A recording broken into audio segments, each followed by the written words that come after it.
오늘부터는 성자 하나님에 대한 내용으로 이제 들어가게 됩니다.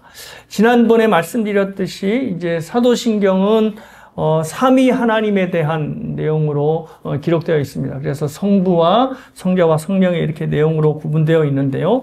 보시면 저 빨간 부분이 이제 성자 하나님에 대한 부분인데 가장 많은 양을 차지하고 있습니다. 그러니까 성부와 성령을 다루는 내용에 비해서는 정말 압도적으로 양이 많은 거죠.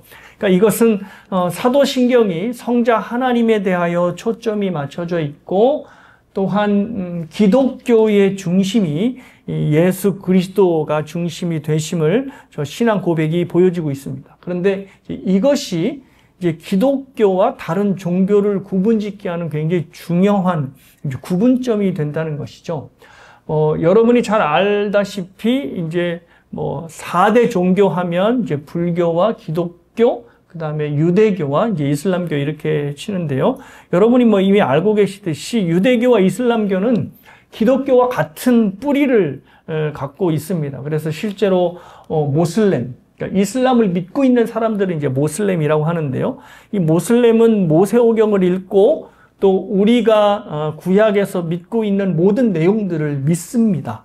그런데 이슬람의 알라신과 우리 기독교가 믿는 하나님이 결정적으로 다른 이유는 바로 성자 하나님 때문입니다. 우리가 믿는 하나님은 우리를 구원하시기 위하여 성자 하나님을 보내신 그 하나님을 믿는 거거든요. 그런데 이제 이슬람교가 믿는 알라신은 독생자를 보낼 수가 없습니다. 왜냐하면 알라신은 단일신이기 때문에 알라신 혼자밖에 없거든요. 그러니까 아들이 없는 거죠. 그래서 우리가 독생자 예수를 고백하게 될 때에 이제 벌써 알라신과 이제 독생자를 보내신 성부 하나님과 구분이 되는 것이죠.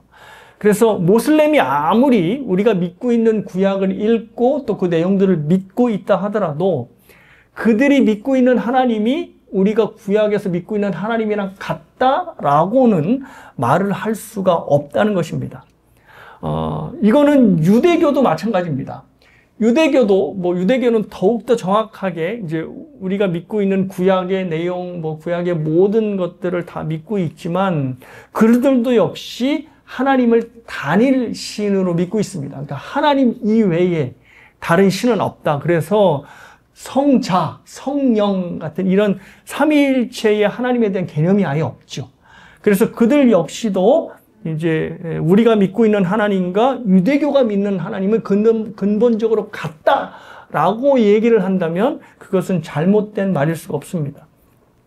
그래서 기독교는 성부 하나님을 이해할 때 성자 하나님을 통해서 이해를 합니다. 그러니까 그냥 이해하는 게 아니라 성자 하나님이라고 하는 렌즈를 통해서 이해하는 거죠. 그래서 성부 하나님을 알려면 성자 하나님이 어떠한 분이시고 또 무엇을 요구하시는가를 알면 그를 보내신 성부 하나님을 알 수 있는 겁니다.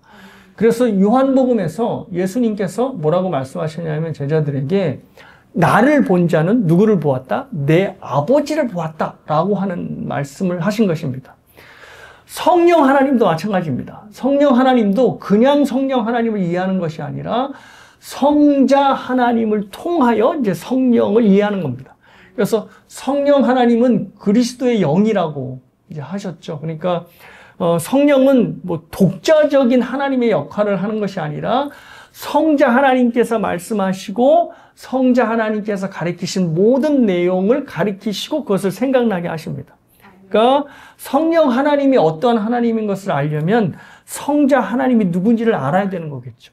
그래서 삼위일체 하나님, 성부와 성자와 성령이 계시지만 성부와 성령의 하나님에 대한 이해를 성자 하나님을 통해서 이제 이해하게 되는 것입니다. 그래서 기독교의 가장 중요한 핵심은 바로 성자 하나님이고 이 성자 하나님을 등한시하게 될 때는 이제 기독교의 정체성 자체가 이제 없어지는 게 됩니다.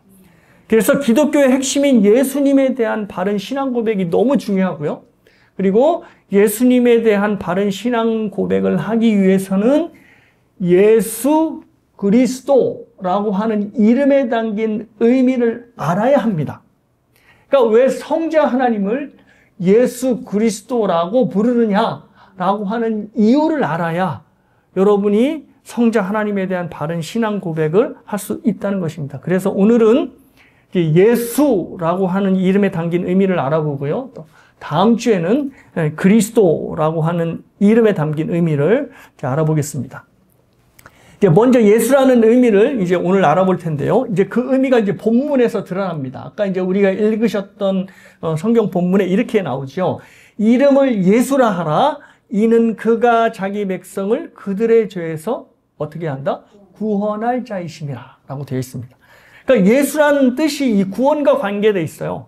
그래서 예수라는 뜻이 뭐냐면 여호와는 구원이시다. 이게 바로 정확한 예수님의 문자적인 뜻입니다. 그래서 하나님께서 이제 요셉에게 가만히 정리하고자 하는 요셉에게 이제 성령으로 잉태된 것을 이야기하시고 그리고 이제 그 아들의 이름을 뭐라 하라? 예수라 하라 이렇게 명을 하셨어요. 그래서 그 예수님이라고 하는 이름이 하나님이 특별히 지어주셨고 하나님이 이렇게 주신 특별한 어떤 이름이네 라고 이제 생각해 볼 수 있는데 그렇지 않습니다. 이제 예수라고 하는 이름은 당시 이스라엘 사람들에게 굉장히 많이 사용되고 있는 이름이었다는데요. 흥미로운 연구가 하나 있습니다. 그게 뭐냐면 일란이라고 하는 학자가 연구를 했는데 그 연구 주제가 재밌어요. 1세기 유대 사회에서 가장 많이 사용되는 남자의 이름을 연구했답니다. 그래서 저렇게 순위를 쫙 매겼는데 여러분이 보시다시피 예수라고 하는 이름이 6위를 차지할 정도로 당시 사람들이 예수라고 하는 이름을 선호했고 그래서 많은 자녀들에게 이렇게 이름을 붙여줬습니다. 그러면 이거를 생각해 봐야 되겠죠. 왜 사람들이 예수라고 하는 이름을 선호하게 되었을까라는 것이죠. 그걸 이제 좀 살펴봐야 되는데요. 구약에는 이 예수라고 하는 이름이 여호수아 또는 호세아 또 예수아라고 하는 이름으로 나옵니다. 그러니까 예수라고 하는 이름은 여러분이 알고 있는 여호수아라고 하는 이름이 헬라어로 음역이 된 겁니다. 그러니까 여호수아를 헬라어로 적고 그리스어로 적고 그것을 읽으면 이제 예수가 되는 겁니다. 그러니까 여호수아와 예수는 같은 말이 되는 거지요. 예. 그렇다면 이제 여호수아가 역사적으로 어떤 인물이었길래 사람들이 그렇게 여호수아라고 하는 이름을 좋아했을까를 이제 살펴보면 되겠죠. 여호수아가 출애굽기와 민수기에 등장을 하는데요. 민수기 13장에 이제 여호수아의 배경이 나옵니다. 제가 조금만 말씀을 드리면 그 배경이 가나안으로 이제 정탐꾼을 보내기 위해서 이제 사람들이 이제 가나안의 경계에 이제 딱 서 있는 거죠. 그래서 각 지파에 이제 둘씩 뽑아서 이제 12 정탐꾼으로 보내게 되는데 그 13장에 여호수아의 배경이 나옵니다. 8절에 보니까 에브라임 지파 사람이 이제 여호수아예요. 그런데 그 여호수아가 원래 이름이 여호수아가 아니었고 뭐죠? 눈의 아들 호세아였다는 겁니다. 그러니까 호세아가 히브리어로 무슨 뜻이냐면 구원이라고 하는 뜻인데 이게 이제 여호수아의 원래 이름이었다는 거죠. 자, 그런데 16절에 모세가 눈의 아들 호세아를 여호수아로 부르기 시작한 겁니다. 그러니까 모세가 눈의 아들 호세아를 여호수아로 일종의 계명을 한 거죠. 그러니까 이게 이제 뭐 이렇게 많이 이름을 바꾼 건 아니고 야훼라고 하는 뜻의 여호와 이 접두사가 이제 야인데 이 야를 붙여서 이제 호세아 이걸 야를 붙이니까 여호수아로 된 겁니다. 그래서 호세아 하면 아까 뜻이 뭐라고 그랬죠? 구원이라고 하는 뜻인데 이것이 야를 붙이니 여호수아가 되어서 여호와는 구원이시다 라고 하는 뜻이 된 겁니다. 그래서 출애굽기 17장에 처음으로 이제 여호수아라고 하는 이름이 이제 등장을 하는데 언제부터인지는 몰라도 모세가 이 눈의 아들 호세아를 자기의 후계자로 딱 점 집어 놓고 그를 이제 부를 때에 호세아라고 부르지 않고 여호수아로 계명하여 불러온 겁니다. 그러니까 그 이름을 통하여서 이제 자신의 후계자가 여호수아인 것을 사람들에게 알게 하고 또 하나 중요한 것은 이스라엘을 구원하실 분은 누구다? 바로 여호와시다라는 것을 여호수아라고 하는 이름을 통해서 이제 알려줬던 겁니다. 그러니 여호수아라고 하는 이름을 사람들이 좋아할 수밖에 없겠죠. 왜냐하면 여호수아라고 하는 그 이름이 자신들을 구원할 테니까. 그러니 이제 사람들이 여호수아라고 하는 이름 자체에 호감을 갖게 되어서 이제 자기 자녀들에게 그 이름을 붙였다는 것을 짐작해 볼 수가 있습니다. 히브리서 4장 8절에서 9절에 이스라엘에게 여호수아가 어떤 지도자였는지 이제 나오는데요. 제가 읽어 드릴게요. 만일 여호수아가 그들에게 안식을 주었더라면 그 후에 다른 날을 말씀하지 아니하셨으리라. 그런즉 안식할 때가 하나님의 백성에게 남아있도다. 그러니까 여호수아는 뭐랑 관계되어 있냐면 안식과 관련되어 있어요. 그래서 이스라엘에게 안식을 가져다 준 구원자, 지도자가 바로 여호수아다. 뭐 여러분이 잘 알다시피 여호수아가 이제 백성들과 함께 이제 가나안 땅에 들어가서 정복 전쟁을 통해서 이제 그들을 제압하고 그다음에 모든 광야에서의 방랑 생활을 끝내고 비로소 이제 가나안 땅에 들어가 정착하며 살게 되죠. 그러니까 여호수아를 통하여서 그들이 안식하는 삶을 시작하게 된 것입니다. 그래서 여호수아는 이스라엘 백성들에게 안식을 준 지도자로 이제 사람들에게 각인이 되어 있는 겁니다. 자, 그런데 주목할 것은 히브리서 기자가 여호수아를 안식과 연결해서 이야기를 하는 것은 맞는데 그 밑에 하반절에 보니까 좀 깨름직한 말씀이 있어요. 뭐냐면 그런즉 안식할 때가 하나님의 백성에게 남아있도다. 그러니까 여호수아가 이스라엘 백성에게 안식을 준 지도자는 맞는데 안식이 온전히 이루어졌다, 안 이루어졌다? 안 이루어졌다. 그래서 이스라엘 백성들, 하나님의 백성에게 아직 안식할 때가 남아있다라고 이야기를 하는 겁니다. 그러니까 여러분이 이미 이스라엘 역사를 읽어보셔서 잘 아시다시피 그들이 가나안 땅에 들어가자마자 후에 안식을 하며 누리며 살았나요? 아니죠. 오히려 더 큰일 날 일들이 일어났습니다. 그것을 잘 말해주는 게 사사기잖아요. 사사기에 보면 정말 끔찍한 내용들이 많은데 그 모든 것들이 바로 가나안 땅에서 일어난 겁니다. 여호수아가 이들을 이끌고 안식을 주기 위해 약속의 땅에 들어갔는데 약속의 땅에서 안식을 누리지 못하고 더 힘든 삶을 사니 이게 어찌된 일이지? 라는 겁니다.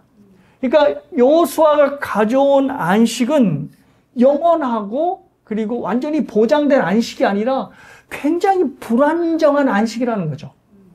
비로소 광야 방랑 생활을 끝냈기에 안식은 맞는데 안식할 그 땅에서 안식을 누리지 못하고 계속해서 사건을 겪으면서 살아가니 여호수아가 그들에게 참된 안식을 가져오지 못했다는 겁니다. 그러니까 이것이 주는 메시지는 여호수아는 분명히 신약에 오실 여호수아인 예수를 모형으로 하고 있는데 예수님을 모형으로 하니까 예수님과 같이 완벽한 안식을 가져오지 못했던 겁니다. 그러니까 그 안식이 늘 불안하고 어려웠던 거죠. 그러니 여호수아의 안식은 불안할 수밖에 없었고 그래서 히브리서 기자는 하나님의 백성에게 안식할 때가 아직 남아있다라고 하는 말로 결론을 진 겁니다. 자, 이것이 이제 첫 번째 여호수아의 의미이고요. 또 두 번째 여호수아는 조금 다른 이제 면모를 보여줍니다. 그건 다른 여호수아인데요. 이 여호수아는 모세 후계자로서의 여호수아가 아니라 조금 시간이 지나서 이제 바벨론 포로에서 돌아왔을 때 이제 여호수아가 다시 등장합니다. 근데 이 여호수아는 누구냐면 이스라엘 백성들에게 대제사장으로 나타나는 이제 여호수아입니다. 그래서 그때 당시를 배경으로 하는 에스라서, 느헤미야서, 그다음에 학개와 스가랴서를 보면 여호수아 또는 예수와라고 하는 사람이 나오는데 이 사람이 누구냐면 바로 대제사장입니다. 같은 사람이에요. 예수아와 여호수아가. 자, 그런데 스가랴서에서는 이 여호수아가 대제사장으로서의 어떤 그 모든 능력과 일들을 좀 더 부각시킵니다.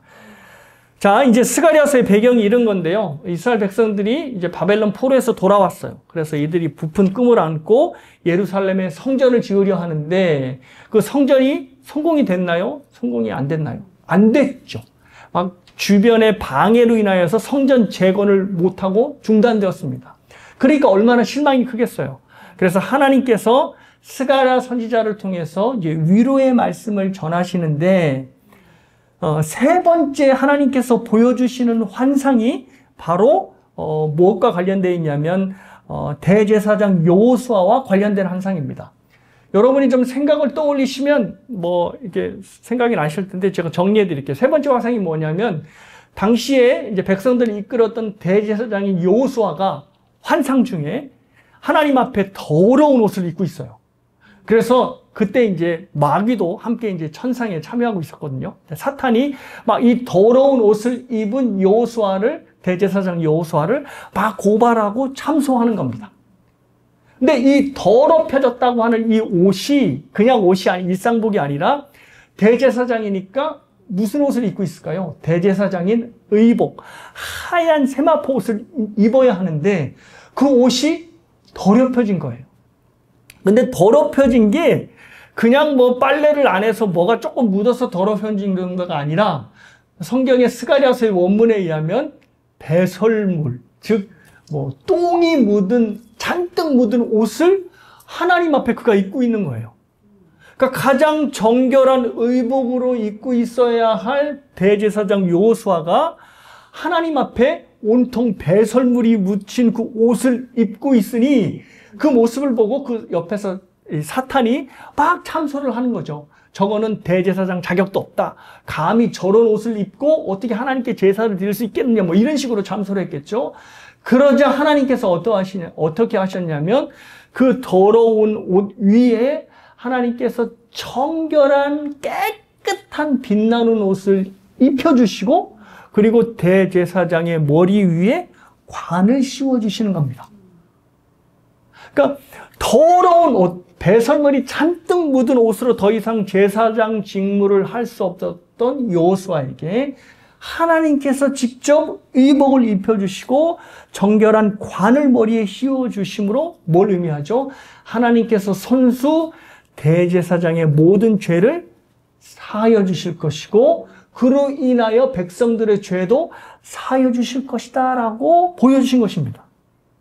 그러니까 이것은 대제사장 여호수아가 보여주고 있는 어떤 대제사장, 바로 예수 그리스도의 대제사장을 보여주시는 모습이었고요. 그리고 이 대제사장인 예수 그리스도가 결국 백성들의 모든 죄를 깨끗이 씻어주실 것이다 라는 것을 환상으로 보여주신 것입니다. 자, 그러면 이 두 가지를 종합해 보면 이제 여호수아가 어떤 사람이었는지를 알 수 있는 거죠. 여호수아는 눈의 아들 호세아처럼 안식을 가져다주는 구원자. 이것이 바로 여호수아이고요. 또 스가랴서를 보면 자신의 백성의 죄악을 완전히 제거해 주시는 대제사장. 이것이 바로 구원자의 모습이라는 것을 알 수 있습니다. 그런데 이 두 가지의 이 사건에서 공통된 이름이 뭐죠? 여호수아. 이렇게 됩니다. 근데 그 여호수아가 아까도 말씀드렸지만 바로 헬라어로 바뀌면 뭐가 된다고요? 예수가 되는 겁니다.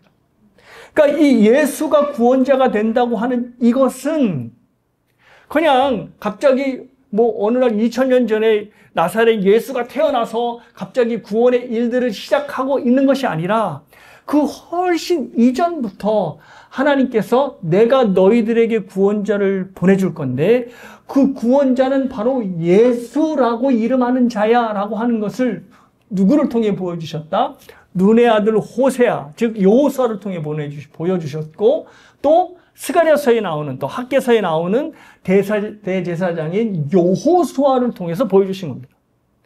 그래서 정말로 참 구원자인 예수가 오면, 그러니까 신약의 여호수아가 오면 구약의 여호수아가 하지 못했던 참된 안식을 너희들에게 줄 것이고, 그리고 이 구약의 대제사장인 여호수아가 하지 못했던 온전한 죄 씻음의 사역을 이 신약의 여호수아가 할 거야 라는 것을 보여주신 겁니다. 그래서 여호수아라고 하는 이름이 신약으로 가서 예수로 바뀐 것이죠. 그러면 신약의 여호수아인 예수님이 오셔서 그 일을 하셨을까요? 안 하셨을까요? 하셨죠. 예수님이 아예 공생애를 시작하시면서 아예 선포를 하셨어요. 왜냐하면 누가복음 말씀으로 선포를 하셨는데 잘 아시는 말씀이에요. 주의 성령이 내게 임하였으니 이는 가난한 자에게 복음을 전하게 하시려고 내게 기름을 부으시고 나를 보내사 포로된 자에게 자유를, 눈먼 자에게 다시 보게 함을 전파하며 눌린 자를 자유롭게 하고 주의 은혜의 해를 전파하게 하려 하심이라 하였더라. 아까 뭐라고 했냐면 백성에게 참된 안식을 줘야 된다고 말씀을 드렸죠. 구원자는. 그래서 눈의 아들 호세아, 눈의 아들 여호수아가 하지 못했던 참된 안식을 예수님이 주십니다. 그래서 예수님이 오셔서 그들에게 병을 고쳐주시고 또 굶는 자에게는 먹을 것을 주시고 또 귀신 들린 자에게는 귀신을 내쫓아 주심으로 예수님께서 하시는 신약의 여호수아가 하시는 참된 안식을 사람들에게 주셨던 겁니다. 그러니까 구약의 이스라엘, 구약의 여호수아가 하지 못했던 모든 일들을 신약의 여호수아인 예수님께서 하셨던 것이고, 그리고 또 두 번째 구약의 대제사장이 하지 못했던, 백성들의 죄를 온전히 씻어주지 못했던 일을 신약의 여호수아인 예수님께서 백성들의 죄를 깨끗하게 씻어주시는 그 일을 하신 것입니다. 그러니까 구약의 눈의 아들 호세아가 하지 못했던 일, 그리고 스가랴서에 나오는 대제사장 여호수아가 하지 못했던 일을 예수님께서 온전히 하신 것입니다. 그래서 구약에서부터 예언되어 왔던 여호수아의 이름, 즉 하나님이 구원자시다라고 하는 이름에 걸맞게 그 이름의 모든 성취를 하기 위해서 예수님께서 신약의 모든 일들을 다 하신 것이죠. 그래서 구약의 눈의 아들 호세아나 또 대제사장 여호수아는 불완전하게 안식과 죄 사함의 사역을 했지만 예수님께서는 그 모든 구원의 사역을 완벽하게 이루셨다는 것이죠. 그래서 성경은 예수의 이름 이외에는 사람들에게 참된 안식을 줄 수 있는 구원자는 없고, 그리고 사람들의 죄를 완벽하게 씻어줄 대제사장의 일을 할 수가 없다라는 것을 말씀을 하십니다. 그래서 한결같이 이 말씀을 하시죠. 예수 이외에는 구원의 이름을 준 것이 없다라고 말씀을 하십니다. 그것이 이제 사도행전 4장 12절의 말씀인데요. 다른 이로서는 구원을 받을 수 없나니 천하 사람 중에 구원을 받을 만한 다른 이름을, 이게 중요합니다. 다른 이름을 우리에게 주신 일이 없다라고 하셔. 그러니까 예수라고 하는 이름 자체가 벌써 우리를 구원하실 유일한 구원자라고 하는 그 뜻이 내포되어 있는 거예요. 그래서 성경은 예수라고 하는 이름 이외에 구원자로서의 모든 가능성을 전부 다 배척합니다. 그래서 사람들이 기독교에 대하여서 불만 중에 하나가, 비판 중에 하나가, 왜 너희만 구원이 있다고 얘기를 하느냐? 왜 예수만 참된 구원의 길이라고 말을 하느냐라고 하는 비판이 얼마나 많은지 몰라요. 종교다원주의라고 있죠. 그게 뭐냐면 천주교든 유교든 불교든 이슬람교든 그 어떤 종교든 결국 목적은 같다. 하나님을 믿고 그 하나님께 영광을 돌리는 거다. 이런 식으로 얘기를 하거든요. 근데 아까도 말씀드렸듯이 그들이 믿고 있는 하나님과 우리가 믿고 있는 하나님은 다르다. 뭐 때문에 다르다? 바로 이 성자 하나님 때문에 다르다는 거죠. 오로지 우리에게 구원의 이름을 주신 그 이름 예수라고 하는 구원자는 누구밖에 없다? 성부 하나님이 보내신 예수 그리스도밖에 없다라는 것이죠. 그래서 하나님은 구원자의 이름을 아예 구원, 예수, 하나님은 구원이시다라고 하는 뜻의 이름으로 우리에게 주신 것이고, 그 예수 이름 이외에 모든 이름을 다 배척하도록 만드신 것입니다. 자, 그렇다면, 지금까지 얘기한 내용들은 여러분이 다 알고 있는 내용일 겁니다. 목사님 뭐 이렇게 알고 있는 내용으로 뭐 이렇게 열심히 설교를 하나. 자, 그런데 이거는 이제 우리에게 어떻게 적용하느냐가 이제 우리에게 남은 과제입니다. 하이델베르그 교리 문답이 굉장히 여기 세대에 흥미로운 이제 문답이 하나 있는데요. 그게 30번 문답입니다. 화면을 보시면 이렇게 묻고 있어요. 자, 그렇다면 자신의 구원과 복을 소위 성인에게서 혹은 자기 자신이나 다른 데서 찾는 사람들도 유일한 구주이신 예수를 믿는 것입니까? 라고 묻는 겁니다. 그러니까 예수를 믿는다고 하면서도 예수의 이름 이외에 다른 데서 구원을 찾는 사람들, 이 사람들이 정말로 예수를 구원자로 믿는 것입니까? 라고 하는 질문을 하는 겁니다. 그런데 여기에 예수의 이름 이외에 나오는 이름들이 3개가 등장하는데요. 첫 번째는 성인들, 그리고 두 번째는 자기 자신, 그리고 세 번째는 다른 데입니다. 그러니까 예수를 믿는다고 하면서 다른 성인들로부터 이제 구원을 첫 번째로 이제 찾는데요. 성인이라는 세인트라고 하는 말 들어보셨어요? 우리에게는 조금 생소한데 이제 로마 카톨릭에서는 성인 숭배 사상, 성인 공경 사상이 있습니다. 저 화면에서 보시면 뭐 저거보다 더 많을 건데 카톨릭에서는 저렇게 그냥 일반적인 사람이 아니라 세인트라고 하는 성인이라고 하는 호칭을 붙어서 저들에게 기도하고 저들에게 간구하도록 그렇게 정해놨습니다.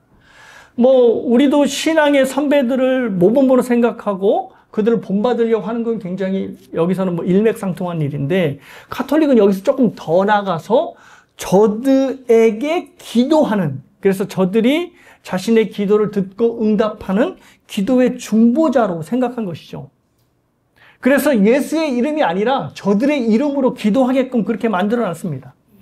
근데 저렇게 성인 숭배를 하게 된 계기가 바로 이거래요. 그러니까 사람들이, 신자들이 하나님께 직접 기도하기에는 하나님은 어려운 분이니까 기도가 잘 안 나오게 되고, 그러면 뭐 어떻게 하느냐, 또 사람의 이름으로는, 일반적인 사람의 이름으로는 기도할 수는 없고, 그러면 굉장히 자기보다 좀 뛰어난 어떤 신앙의 선배들, 즉 성인들의 이름으로 기도하면 기도가 보다 더 쉬울 것이다라고 생각하고 성인들의 이름으로 기도하기 시작했다는 거예요.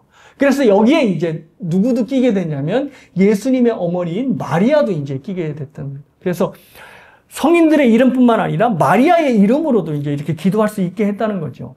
근데 이게 이제 종교개혁이 일어나면서 종교개혁자들이 저기에 대해서 이제 저항을 한 것이죠. 어떻게 예수 그리스도의 이름 이외에 다른 이름으로 기도를 할 수 있느냐라고 이제 항의를 하니까 이 로마 카톨릭 그 항의를 받아들여서 어떻게 이제 이것을 해결을 했냐면 1563년 트렌트 공의회라고 하는 곳에서 이렇게 결정을 했답니다. 어떻게 결정을 했냐면 성인들을 그리스도와 함께 통치하는 자 이렇게 정해놓고, 그리고 하나님으로부터 은혜를 받기 위해서 성인들을 의지하고 기도하는 것은 매우 좋은 일이다 라고 오히려 공의회 때 못을 받고 공표를 했다 합니다.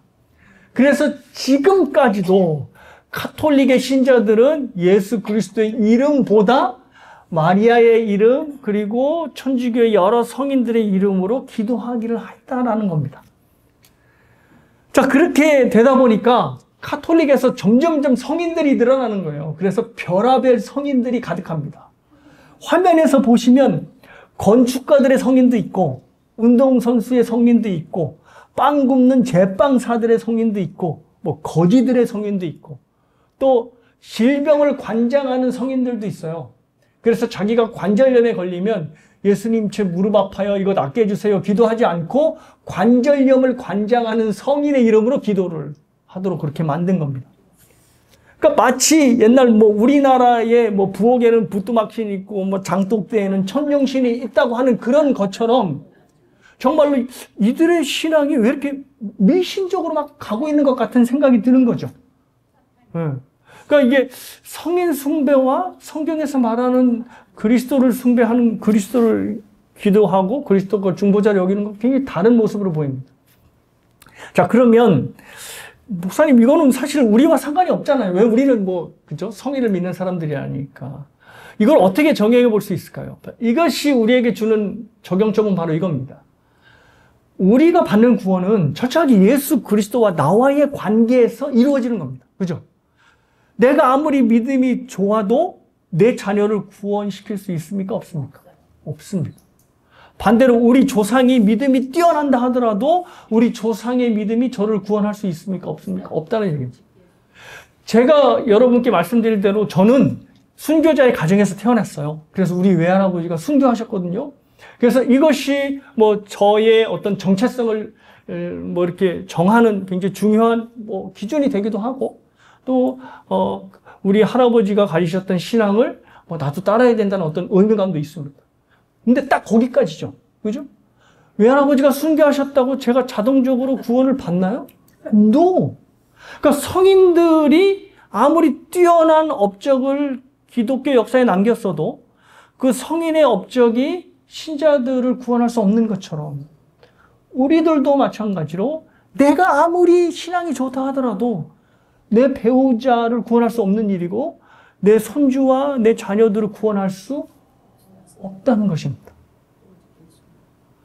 그런데 우리가 비록 성인 숭배 사상은 믿지 않는다 할지라도 우리가 이런 어떤 사소한 실수에 잘 빠져요. 그러니까 자기의 신앙의 문제들이 있으면 이건 누가 기도해야 돼요? 내가 기도해야 돼요. 내가 하나님께 기도하고 하나님께 나가야 되잖아요. 왜? 모든 신앙의 관계는 하나님과 나와의 관계니까. 그런데 어떻게 해요? 목사님, 이거 위해서 기도해 주세요. 라고 기도 부탁만 하고 목사님이 기도해 주시면 잘 풀릴 줄 믿습니다. 하고 본인은 기도 안 해. 이게 좀 넓은 의미로 성인 숭배 사상과 다를 게 뭐가 있냐는 거죠. 이런 분도 많이 봐요. 제 아내가 열심히 교회 나갑니다. 그럼 어쩌라고? 그냥 이 교회 좀 나오시죠. 그러면 제 아내가 애들이 열심히 애와 아내만 열심히 나가면 됐죠. 그게 뭐? 그런데 암암리에 이런 생각을 하고 있다는 거예요. 우리 목사님이 기도해 주시니까, 우리 권사님이 기도해 주시니까 모든 일이 잘 풀릴 거예요 라고 생각하는 것은 바로 우리가 그렇게 그거는 카톨릭에서 잘못된 믿음을 갖고 있는 거예요 라고 생각하는 성인 숭배 사상과 맥을 같이 하고 결을 같이 하고 있다는 겁니다. 그래서 사랑하는 여러분, 하나님께서 우리를 구원하시는 것은 예수 그리스도를 통해 나를 구원하시는 것이 예수 그리스도를 통하여 내 자녀들을 나를 통하여 내 자녀들을 구원하는 것은 아니라는 겁니다. 그러니 여러분이 기도하실 때 물론 중보의 기도가 중요하죠. 내 자녀와 내 가족과 내 사랑하는 사람을 위해서 중보하여 기도하는 거 좋지만 그가 마음을 열어 또 영혼을 열어 그리스도를 영접하게 하도록 하나님께서 나서달라고 우리가 기도하는 것은 굉장히 중요한 일이라고 생각합니다. 이러한 믿음의 역사들이 저와 여러분 사이에 있기를 주님의 이름으로 축복합니다. 두 번째로 생각해 볼 것은 예수의 이름으로 대처하는 것이 또 뭐도 나오냐면 자기 자신도 있습니다. 아까도 보면 자기 자신이 나오죠. 성인에게서나 혹은 자기 자신. 그러니까 자기 자신에게서 구원을 찾는 겁니다. 가령 이런 겁니다. 예수님께서 우리의 모든 구원을 이루셨는데 그 모든 구원이 정말로 100%가 아니라 99.999%를 이루고 나머지를 자신이 채운다고 생각하는 거예요. 그러니까 예수님께서 구원의 길을 놓으셨으면 그 구원의 길을 내가 감당하고 걸어가야 그 구원이 완성된다고 생각하는 겁니다. 그럴싸해 보이죠. 예. 그래서 예수님께서 아무리 우리를 구원하시고 부활하시면 뭐해? 그죠? 내가 거기에 마음이 동의하여서 뭔가를 해야지 예수님의 구원이 완벽하게 되는 거지. 그렇게 되면 뭐가 문제냐면 결국 구원을 확정하고 구원을 완성하는 최종적 궁극자가 누구예요? 나죠. 예수님이 99.9999를 이루었어도 그 나머지를 딱 퍼즐로 맞추는 건 내 자신이기 때문에 구원의 완성을 이루는 최종적인 사람은 바로 내가 되는 겁니다. 그런 사람은 뭐라고요? 그 구원을 자기 자신에게서 찾는 겁니다. 자, 그런데 이 메시지가 세상이 우리에게 주는 메시지예요. 세상이 우리에게 주는 메시지는 무엇이면 바로 이겁니다. 세상에서 네가 의지할 대상은 너 자신밖에 없다.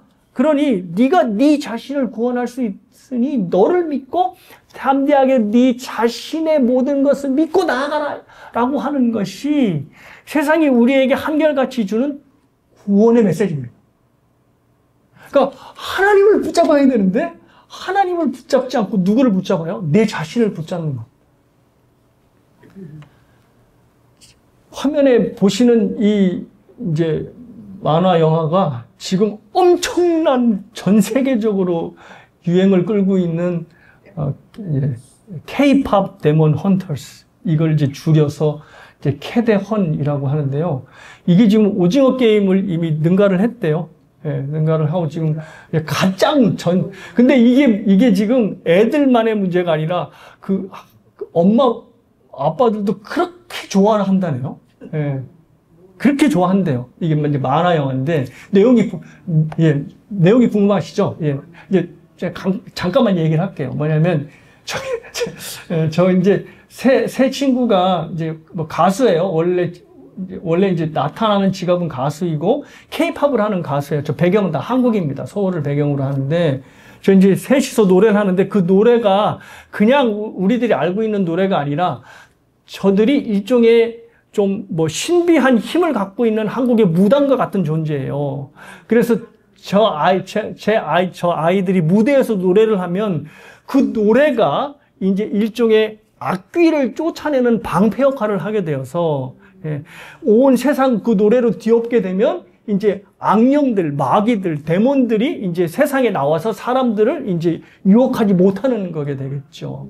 그러니까 이 세 사람이 일종의 이제 무당의 역할을 하는 거예요. 그래서 이제 그 노래가 일종의 무속의 뭐 신앙같이 돼서 이제 사람들의 이제 모든 악령들로부터 이제 보호해주는 그런 역할을 하는 거죠.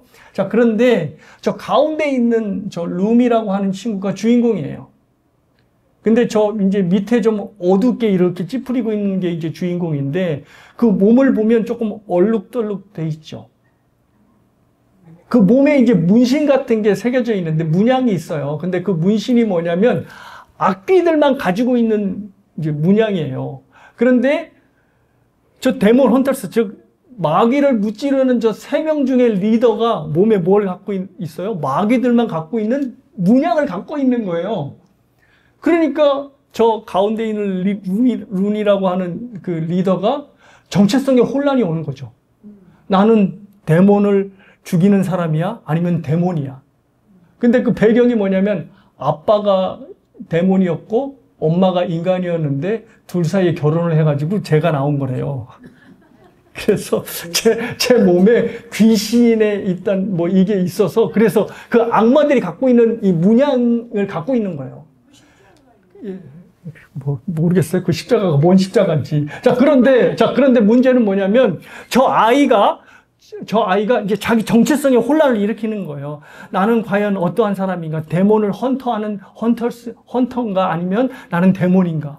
하면서 자기의 저런 정체를 저 안에서 숨겨요. 위축되고. 점점 노래도 못하게 되고. 자, 그러다가 이제 그 내용의 가장 주된 메시지는 저렇게 데몬이 자기 자신의 위치를 받아들이는 거예요. 자기 정체를. 받아들이고 자기 약점과 결함을 받아들이면서 더욱더 강해지는 거고, 그리고 저 안에서 자기의 어떤 데몬의 피가 흐르는 것을 친구들에게 동료에게 이야기하지 않거든요. 근데 이제 자기가 용기를 얻어서 동료에게도 오픈해요. 그러니까 동료들은 또 그 모습을 인정해요. 그래서 저 데몬 헌터스가 더욱더 강해지고, 그래서 뭐 데몬들을 장악하고, 그래서 세계의 인류 평화를 가져오는. 저와 여러분이 이렇게 평화롭게 사탄의 유혹을 받지 않는 거는 저 데몬 헌터스 때문이다. 뭐 이렇게. 근데 여기서 가장 중요한 메시지가 뭐냐면 바로 이거예요. 자기의 약점, 자기의 결함, 이거를 결함과 약점을 여기지 말고 그냥 수용하라는 거죠. 저 주인공이 여기는 것처럼. 그래서 그 너의 일부로 받아들일 때 더욱더 너는 강해지고 많은 사람들을 통해서 인정받게 된다는 겁니다. 자, 근데 기독교가 우리에게 주는 메시지는 뭐죠? 너희들은 죄인이야. 너희들은 하나님 앞에 죽을 수밖에 없는 죄인이야. 너희들은 너희 스스로를 구원할 수 없어. 이게 성경이 우리에게 주는 메시지죠. 그러면 이 메시지를 받으면 어떻게 해야 돼요? 맞습니다, 주님. 저는 저를 구원할 수 없습니다. 그러면 어떻게 해야죠? 저를 구원하실 수 있는 분은 누군 거죠? 내가 나를 구원하지 못하는데 누가 나를 구원할 수 있습니까? 그러면 그때 하나님, 그래서 내가 내 사랑하는 독생자를 너에게 준 것이야. 그럼 어떻게 해요? 그러면 그를 붙잡는 것이죠. 자, 저 영화에서 주는 메시지는 뭐냐면 너의 구원자는 어디에 있어? 너의 안에 있어 라고 하는 거지만 지금 성경이 우리에게 주는 메시지는 너의 구원자는 네 안에 있지 않고 네 바깥에 있어. 그러니 너는 너의 결함과 약점을 하나님께 의뢰하고 맡겨. 그리고 누굴 잡아? 예수 그리스도 구원자를 잡아. 그래야지 너는 구원받을 수 있어 라는 거. 이게 어떻게 되는 거예요? 저 영화와 기독교의 메시지가 완전히 상충되는 거예요. 그런데 이 영화뿐만 아니라 아이들이 즐겨보는 디즈니의 모든 만화 영화들이 다 그런 메시지예요. 프로즌이라고 하는 그 만화 영화 있죠. 거기에서 이제 중요한 주인공이 뭐 엘사인가 뭐 그런데 엘사가 히트시킨 노래가 Let It Go예요. Let It Go. 한국말로 내비두어 뭐 내비두라는 거예요. 자기 자신을. 왜냐면 내 안에 모든 해결책이 있고 내 안에 구원이 있으니까. 그 모든 영화의 내용들이 다 이거예요. 그런데 지금 같은 주제의 이 노래가 뭐랑 만나서 K-팝이랑 만나가지고 엄청난 시너지를 일으킨 거예요. 그래서 우리 아내가 한숨을 푹 쉬더라고요. 언젠가. 그래서 왜 그래? 그랬더니 애들이 노래를 불러. 노래 부르면 좋지. 그랬더니 데몬 헌터스의 노래를 골드를 막 불러. 그 꼬맹이들이 뭐 3살 반, 3살이거든요. 그 애들이 부른다고 그래. 불러. 그래서 내가 큰일이네. 뭐 다른 게 큰일이 아니라 이런 노래를 부르면 부를수록 뭐가 될까요?